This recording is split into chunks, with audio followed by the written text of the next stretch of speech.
Come here, son, nephew, young man. Let me holler at you. I do hope that if you got a chance to view the shortened version of this video, that it served some type of purpose and led you here.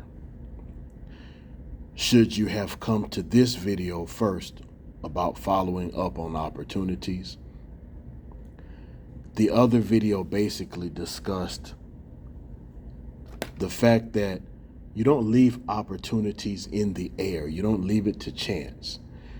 If you've applied for a job and you haven't gotten a call, pick the phone up yourself, follow up, and find out if they're going to interview you. You can even request an interview. The worst they can do is say no. Following up is actually a sales technique, or it can be used as a sales technique. If you're cold calling, which means you're calling people out of the blue from some list or database, you're asking for a sale. And a lot of times you may get a no initially. You may even get a maybe. If you get a maybe, you follow up and try to turn it into a yes. If you get a no, okay, well, that's fine, especially if someone says, please don't call me again.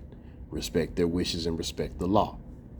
Now, if you get a yes, but that person hasn't physically come to your store or hasn't placed their order, you follow up to make sure everything's all right. They may have forgotten.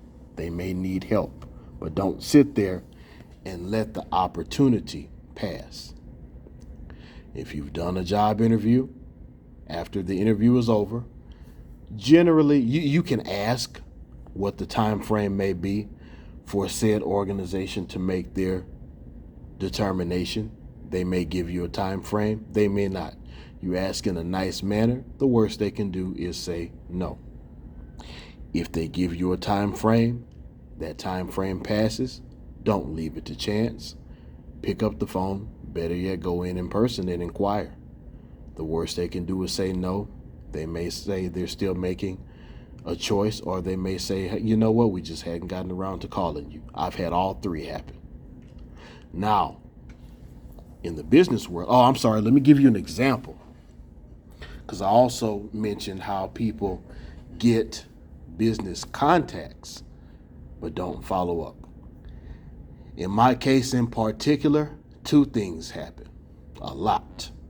One, my students ask me for insider information. Can you show me how to get into this industry? I'm a career education teacher, business education teacher. This is what I do for a living. And there are always people asking me, do you have students who are interested in such knowledge or said opportunity? The problem I see with students nowadays, and it's not like they don't know how to follow up, but for some obvious reasons, when it's business, they don't follow up. Now, they follow up to try to get a date, or they follow up to try to get some stuff they shouldn't get. They follow up to be nosy and to gossip. But when it comes to opportunities, my students don't follow up, and I'm not sure why. Also, the business that I got my mother involved in, sometimes people ask, well, how can I get in? Or is there another opportunity? Or can I do some business with your mother's company?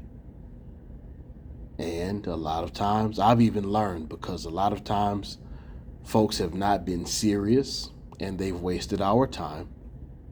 So I've learned to put up just a very small barrier just to test to see if a person is serious.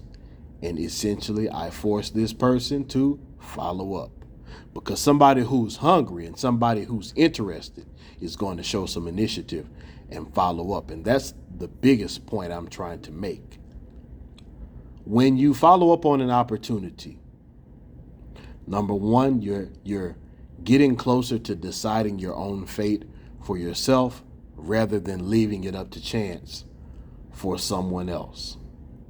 Also, when you follow up, you're showing that you're highly interested and that you're serious. When people think that you're serious, they take you seriously and they treat you that way.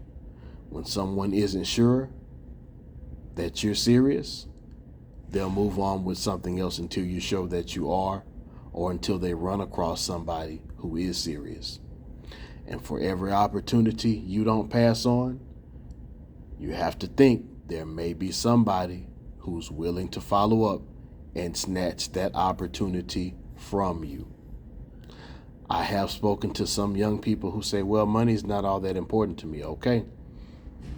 But the electric company, the water company, whoever you're paying a mortgage for, whoever you're buying a house in cash for, whoever you're buying a vehicle from, they want money. If you have a legal problem and you need a lawyer, they want money. Shucks, if you die and your body needs to be buried, the mortuary wants money. The Bible even says money answers all things in the book of Ecclesiastes.